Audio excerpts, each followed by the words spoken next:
What's up, everybody, and welcome down to another episode of Zetro's Toxic Vault. And today I have a very special guest in the vault, somebody I have known for a very, very long time. I actually played in my very, very first band ever with him, 1983, Metal Warrior. He has went on to do so many amazing things and play on so many amazing people. In the 80s, you knew him playing through Violence. In the early 2000s, he played in Machine Head with Torque and Technocracy squeezed in there as well. Since then, he's kind of went back to Violence and went back out of Violence, but a lot right now playing in two all-star awesome groups, Category 7 and Kerry King. Of course, I am talking about Mr. Phil Demmel. What's up, brother? Dude, how is it? It has been a long time. It's been a while because look where I live now. Look where the vault is now. But wait, is it cool though? 42 years ago. That was wild, huh? Yeah. 42. So you and your brother, I was jamming with your brother, John. Right. We had a bass player. He had a cool car. He was an older guy, bought us booze. Yeah. And we were on parole. Right. And my brother wants to sing. Sing, we'll get, Nobody wanted to back then. Remember that? Drove a cool car, he's a metal dude and could buy us booze. And, on parole. But I like that name. Yeah, so he changed the first thing. It was me and Danny and Donnie. We had our little band and we brought in the Souza brothers.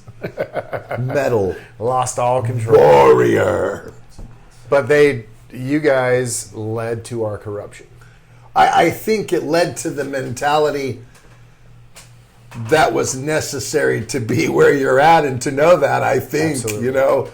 Because there were those, back in those days, would try to be, and we were the type that were like, nah, don't be getting funny. You're wearing white pants at a party? Go home and change.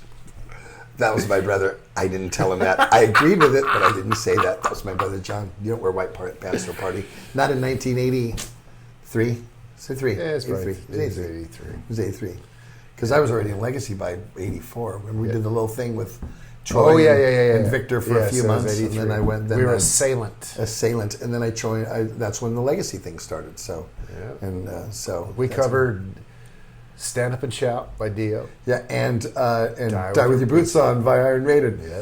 Oh my God, I know you have those tapes. I do. Boy, you could just fucking blackmail the shit out of me. They're going to come out. Those performances. Oh boy. Dude, it was 42 years ago. Oh boy. So, but I evolved. A lot went on since then. We did. But you guys you introduced me to, Dave Colbert House introduced me to the music. But you introduced me to the scene, going to shows, going to the Stone, the Ruthies whole thing. Yeah. You were instrumental in me going, and I was right out of high school, so I didn't do the Baxters.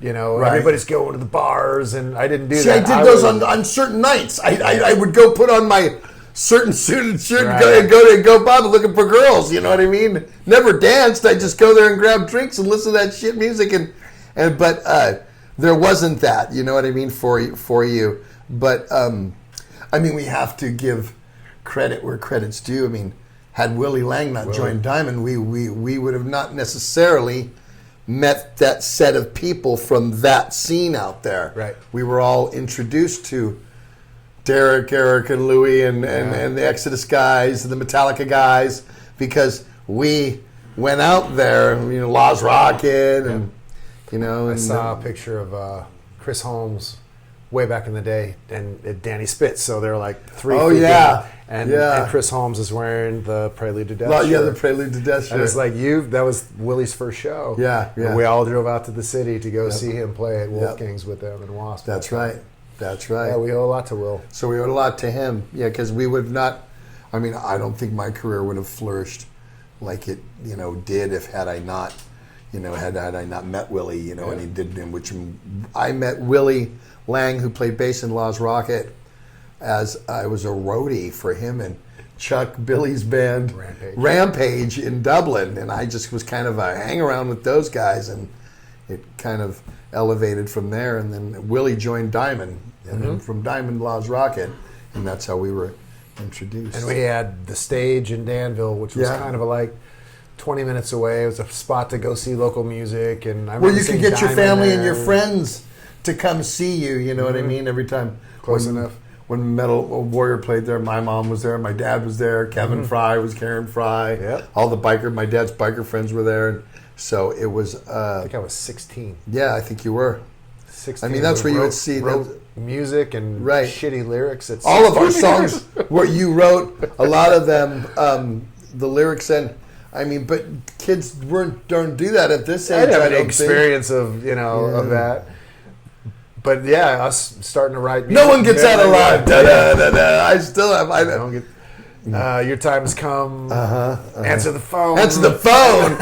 Answer the phone. That was a great one. And you and I started writing together. Yeah, answer the phone, and then we wrote Metal Warrior together. Metal Warrior, yeah, that was a good one. And then Ravaged. Ravaged. No.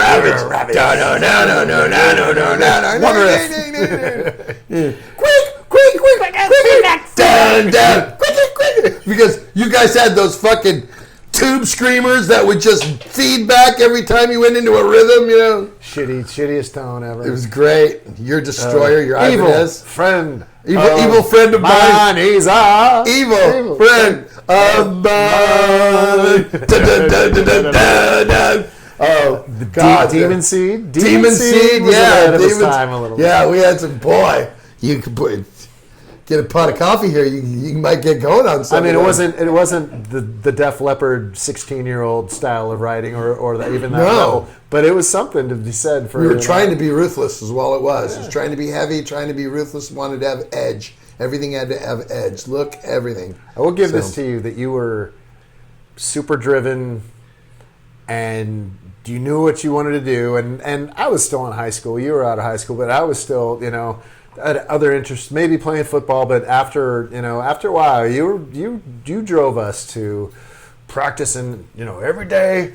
And you took shit seriously, and you same wanted... thing with Legacy. It was the same thing with Legacy. You were really driven in that sense. So I feel that in everything you do in life, especially in the beginning, you just have to give it your all. You know what I mean? So you can say, if it didn't go, well, at least I ran it as hard as I could run it. But I mean, we went.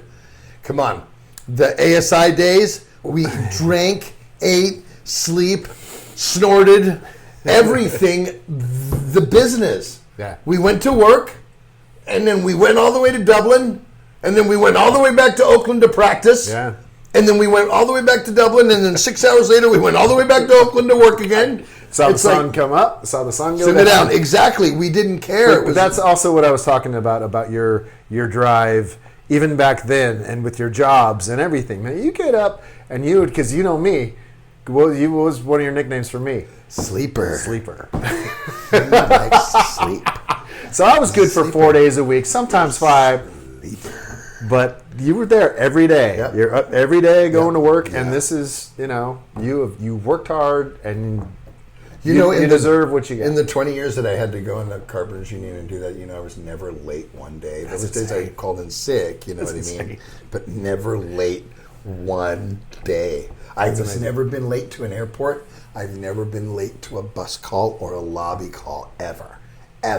I've always made them, always, because I feel that's discipline, number one, but it's also inconsiderate if you're late. Yeah. Because everybody else had to get up and be down there at that time. How fucking dare you get an extra 5 or 10 minutes from when everybody else could have had an extra... Where's that come from? Does that come from your pop?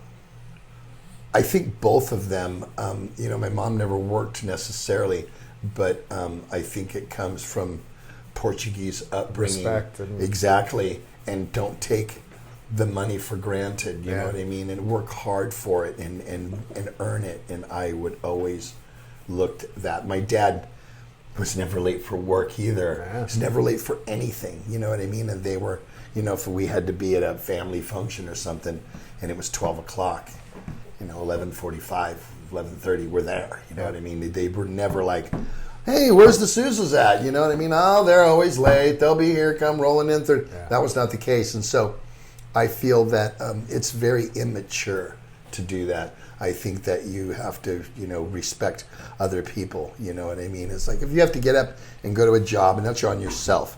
But you also have to go to a job where there may be other people that you may have to carry doors up, and you're the only guy doing it because this guy's late. And how do you feel about him after you've been doing it for an hour and a half or an hour, and he shows up fucking late? You're like, dude, thank you. Hey, thanks for coming, bro. Yeah, we do. Oh, yeah, no, they're already up there. Notice you missed that one. So it's just like, I don't think that's, if you tell somebody, hey, man, I'll see you there at noon, I think you should be there at noon. I think you should be a man. I've always hated, like, a doctor or vet appointments. They say, 2:45. And at 3 o'clock, you're still sitting there going like this. Yeah, like, right. You know what? I don't do your scheduling, and I know shit happens, but, I'm a guy who, when you tell me to be somewhere, I'll be there on that time. Sure. Don't fuck me like that. Yeah, I think it's totally a respect thing, but that's one thing that I remember. I mean, we've worked a lot of jobs together. Yeah. So we've, from ASI to Cypress Hill. And Doors. Doors, Cypress Roof, not Cypress Hill. Doors. Doing doors, and building fences. Yeah, you worked for my ex-wife. You worked for my father-in-law. I mean, there's a lot of things going. A lot of things. So we've done a lot together. Definitely. Yeah. Well, you're still doing it. Let's talk about that. The last couple of years, you have been actually very busy musically with everybody. I mean, it's like. Phil Demmel, like Bugs Bunny, first base. Bugs Bunny, second base. Bugs Bunny, third base. Outfield, Bugs Bunny. Pitching today, Bugs Bunny. Doug name, Bugs Bunny. It's like Phil Demmel. I look up and like, who's he? Didn't you just get home like yesterday? When I get home from tour, I'm like, don't call me. Don't come to my house. I don't know. I'm not going to see any band play. That's the last fucking thing I want at that point.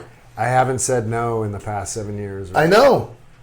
But it's all been these amazing opportunities, and I have started to say and to pass on some things. I think I've reached my tolerance. I think I've gotten to where it's like it's taken effect on my health, and well, that's another thing. It's like I'm 61 now, and I don't want to hit it like we've been hitting it. You know what I mean? I can't. I think I needed that wake up in a sense, and it's come from some health issues that it's just like you're taking on too much. You've got 2 young boys that you're raising, and you need to be around. So that's something has to happen here, and so it's something I'm taking into consideration, and I've passed on some things and trying to make that workload kind of pick and choose, and that's what I was going to talk. Do everything. That's what I want to talk to you about because as you well know, his wife Marta also is a keyboard player in Bleeding Through. So here you are in a household with 2 youngsters, and Jaden's out of school right now. He just graduated, 18, so Jaden's 18, so he'll be going to college. So you have 2 younger ones, younger than 10, right? 9 and 4. 9 and 4. So, hey, Dad's going now, and then Dad comes home, and you guys kind of high five out the front door, and then Marta's gone, right? Because I was on the boat with Marta last year on Headbangers boat, and I was wondering, hey, is your husband there? And he goes, she's like, who's going to watch the kids? And I'm like, exactly. Yeah. So, talk about that dynamic. It's Bleeding Through has been pretty active past few years. They have been, and it's really cool to see. She's getting really active and doing some more some vocal stuff with them too, doing some lead vocals, and it's really neat to see them grow and find a lineup that's really cool. But they're doing more stuff. They usually do weekend stuff. She leaves tomorrow for 3 weeks, going to Europe with Darkest Hour. So I'm home. It's fortunate that we've grown to be calendar wizards and just kind of like make sure the colors don't overlap. How do the kids look at that? They've always been. It's always been this way. So they don't know anything different. No, right? They don't know, and they know that she's coming back, and it's okay. There's periods that, I mean, if you've seen Wolf, so you've just seen him. He's just from thing to thing to thing to thing. And Magnus has grown it like it. He'll need his dad after some, but he's not crying that we're not there, and there's no detachment issues or anything. That they're happy when we come home, and they're happy when You know, they're super well adjusted. Jaden was the same way. You know, I was gone a lot of Right. Yeah, that was a when he major was- time for Machine Head. Yeah. Major time for you and Machine Head. Because for the kids, Cody was born, and then Nick was born, and then we were done, like 3 years into it, remember? Oh, yeah. And then about 10 years later, I got back into it for Tempo of the Damned. And now I have a 12-year-old, you know, a 9-year-old, and Madison, she's 5, you know, and that was absolute. Once now I'm used to being around them. I've been around them now since, like you said, through all the jobs, and I'm home every night, and Dad's coaching baseball, and I'm coaching soccer, and I'm that guy. And it was just absolutely impossible for me to leave at that time. I cried my eyes out leaving. I cried my eyes out after being 2 weeks gone because I just want to see my kids. I just want to, you know, I wasn't, the life had changed for me. When I used to be in the 80s, it was like, when are we leaving? When are we home for about 2 weeks? You know, are we home for like, let's go. And then I'd be like, cool, we're gone again? When are we leaving again? Now it's like, oh, God, I got to go. You know what I mean? Kind of like, again, I love what I do. I love playing music, but I've changed. Yeah. Changed. Yeah, I mean, the touring I've done recently with Kerry, he hasn't done anything too long. I think we did 5 weeks earlier this year. But the touring is mostly short. Category 7's not doing any touring. Right. We're doing weekends. I've been doing a lot of freelance stuff that's just insane. Sweetwater's had me out a couple of times doing these things. I'm doing rock and roll fantasy camps with Halford and I saw that. And Alice Cooper and other stuff. I mean, Carrie's doing Aftershock. Then we're going a week to Japan. So it's been smaller little bits. It hasn't been super long. Right. Jaunt's being gone. So, over the past 7 years, it's been everything just seems to butt up to each other. It's like, okay, Machine Head, Slayer, into violence starting. Oh, Overkill needs you. Oh, Nonpoint needs a little something here, and then the Lamb of God. Lamb of God needs you for Lamb of God thing went on, and then Testament. Hey, even Slayer. You got called from Slayer. You even did a couple of Slayers. To Slayer right off the bat. Bugs Bunny, first base. Bugs Bunny, second base. So did a violence EP. Right. Did this Category 7 record. And it's been everything. It's been a cornucopia. It's Let me stop that thought. We're going to go to a break right now so I can show you all my lovely sponsors that sponsor the show, especially P Sport, our newest sponsor that for all you guys. And now there's a girl attachment too, a women's attachment. Get one of those. If you're in the car and no more Gatorade bottle right here. So we'll be right back in a minute. What's up, everybody? And I'm very fortunate to have such great people that sponsor this show. One of my very, very first sponsors has been Death Wish Coffee. Jeff Ayers and all of the people at Death Wish Coffee have been so great to me, and they are the ones who give us all the stuff to send to all you guys. So if you need some zippy in the morning or some zippy at night, this stuff has got some balls to it. So get some Death Wish Coffee. Tell me what you think. I have my own hot sauce. It's called Zetro's Toxic Shock. Where can you get it though? Well, now that I'm not necessarily on tour anymore, you have to go to hellahotsauce.com and get your Zetro's Toxic Shock there. Now, I know a lot of you have had it and bought it when I was on tour and love it. And if you miss it, that's what you're going to have to do. Kyle Colson has so many other flavors and so many different heats. You'll find one that you like. A lot of other artists also have hot sauce to them, so you might check his catalog out. But if you want to get some Zetro's Toxic Shock, go to hellahotsauce.com and get you some today. Cameo.com, that's where you can get a personal shout out from me. Anniversaries, birthdays, graduations, anything, I will be happy to do it. It's very personal, very one-on-one, and I like to get into the ones that I do to make you guys who are receiving feel very special. So, Cameo.com, I'm ready to give you one now. Would you like to have a 10-minute conversation with me? One-on-one, not filtered, No, nothing. Just a conversation, a Zoom call with me. Go to intro.live. Intro.live is where you can actually meet and greet your artists, favorite artists, one-on-one in their face. Ask them anything. You can ask me anything. That's the platform. Want to know about a song, a vocal technique, why I wrote this song about this, what these lyrics meant, anything. You get an actual 10-minute conversation with me. But you got to go to intro.live, set up an account, and then put your name on my waiting list. As soon as I create a couple of days or a date to do this in, Intro will send you a message saying that I've got some availability, and then you can pick for yourself if the timing works right for you. The only place to do that is Intro Live. Hope to talk to you guys. What do you do when you're in your car, you've been on a long road trip, or you're in traffic, or you just can't pull over to go to the bathroom? Well, you can get yourself a P-Sport. This is made for us guys that are in the cars. You don't have to use a fucking Gatorade bottle anymore. All you have to do is get yourself one of these, and it's sanitary. You can put your little willy right in the top, pee in it. It'll hold up to 24 ounces of your piss. So if you're one of those truckers on the road, that has to pull over, or you have to go to the bathroom a lot on the road, nothing better than go get yourself a P-Sport. And we are back. I love my sponsors, especially the P-Sport ones. Great. Death Wish, they've all been good. And we were talking to Mr. Phil Demmel about the dynamics of being, having a family and going on the road, and as much things that you do.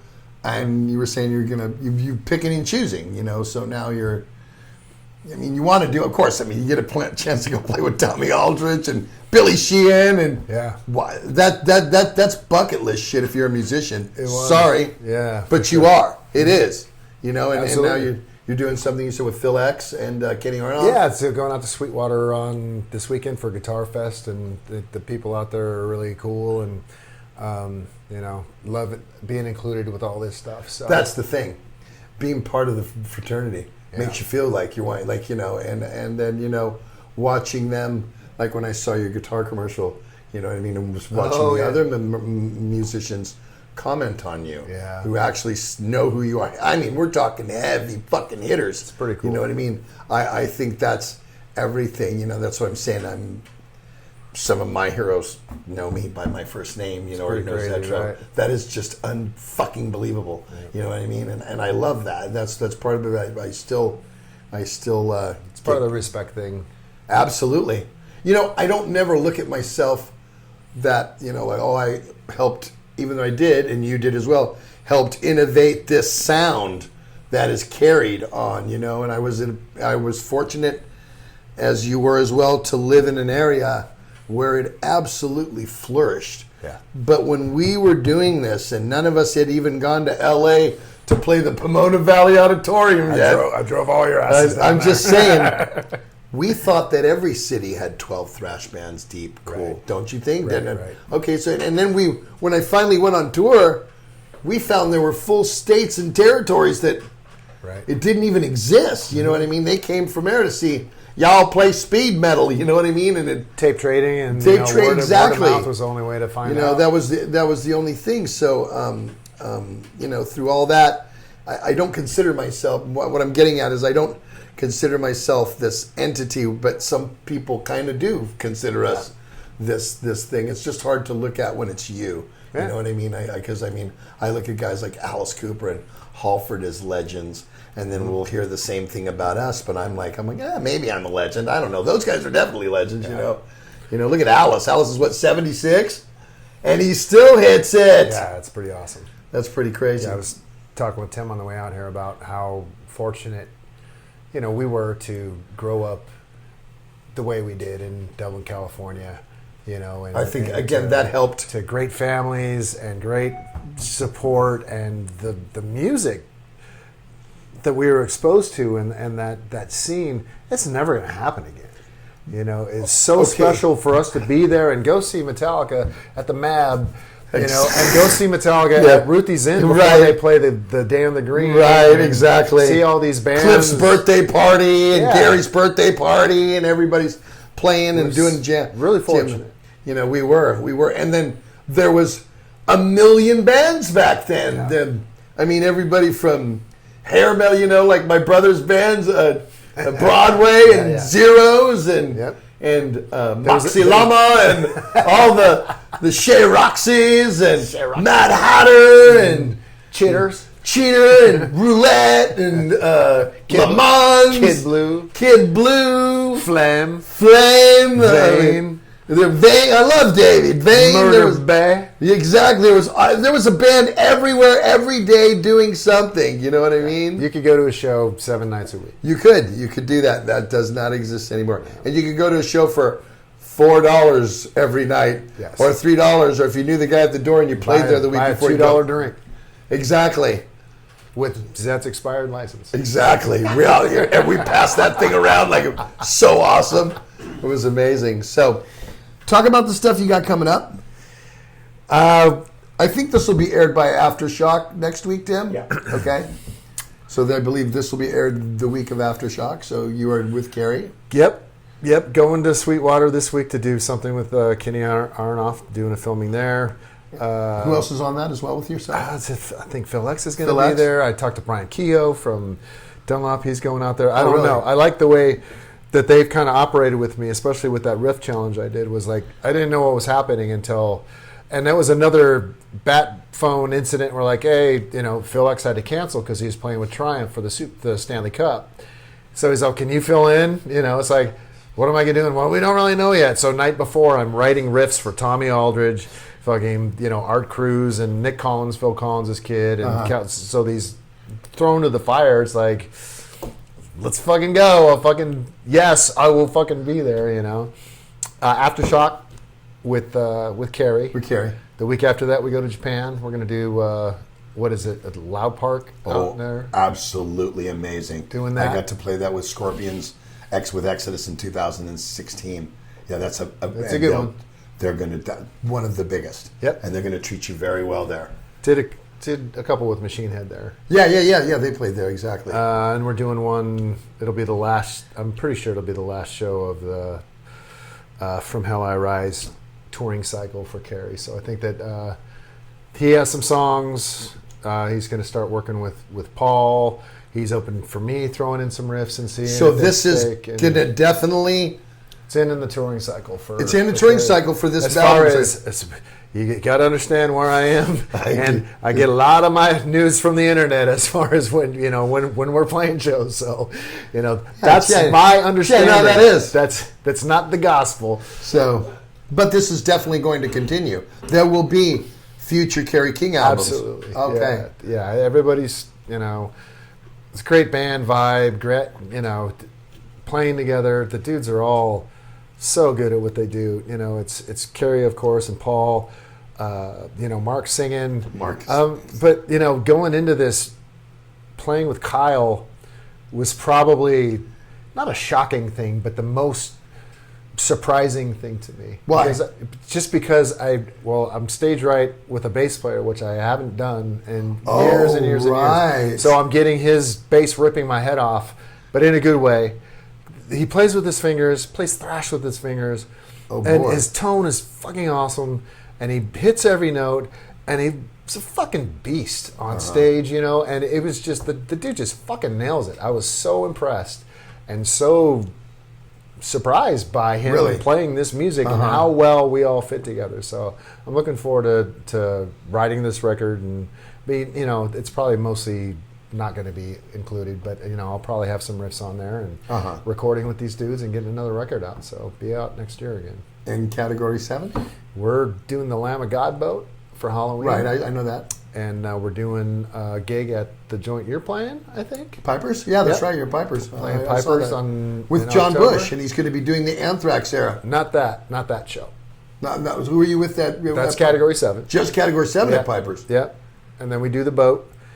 And then in December, we're going to do Bush. I don't know what he's calling us. John Bush era of Anthrax. I just call it Bush Thrax. Are you guys the backup band. As We well. are. Category 7 will be the support act. We'll support. play half an hour or so. And then we'll probably play the instrumental. He'll go do a wardrobe change or something, and we'll change the screen or whatever Right. that switch is going to be. And then we'll do, an hour plus of Bush era Anthrax. Cool. Whiskey in December, New York show the week after, Chicago show 2. Wow. Rock and Roll Fantasy Camp in November with Yeah. Halford and Alice Cooper. I'm doing 2 weekends of that. Merkin's gig in January, the holiday charity show. Of course. So yeah, First base.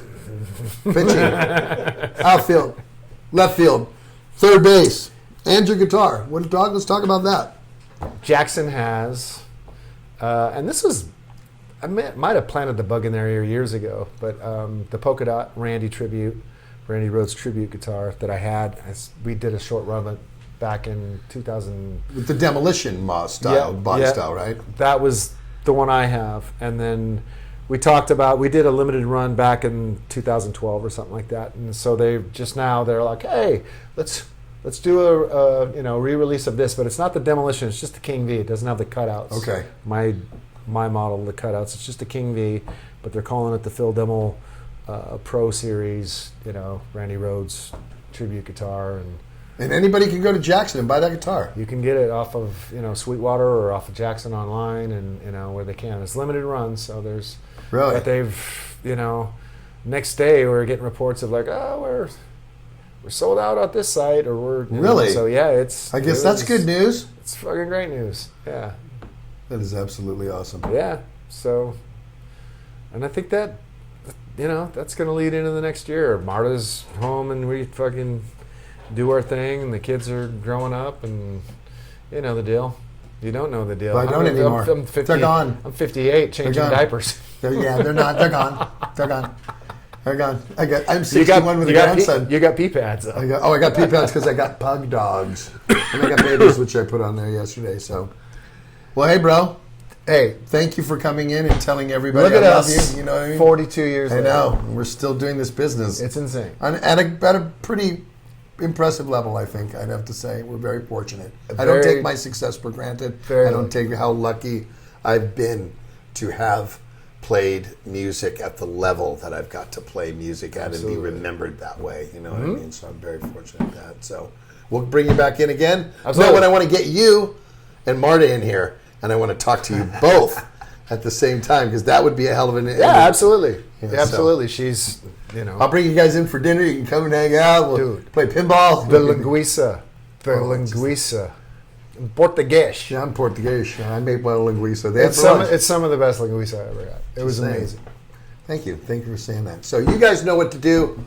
Leave me comments, obviously. Comment, and we'll cover that. Walter and I will do an episode where we talk. If you haven't subscribed, subscribe. There's over 14,000 of you now, so let's just keep... Higher than that. Are we We're almost at 16,000. See, thanks, Tim. I don't know those type of things. Got 2,000 just like that. We're almost 60. See, we just got 2,000 just like that. Share this. If you're a metalhead, you've been in the Bay Area scene, this is definitely a good episode for you. We're talking about two guys who have been there from the beginning. But from Phil Demmel and myself, I'll see you all next time in Zetro's Toxic Vault.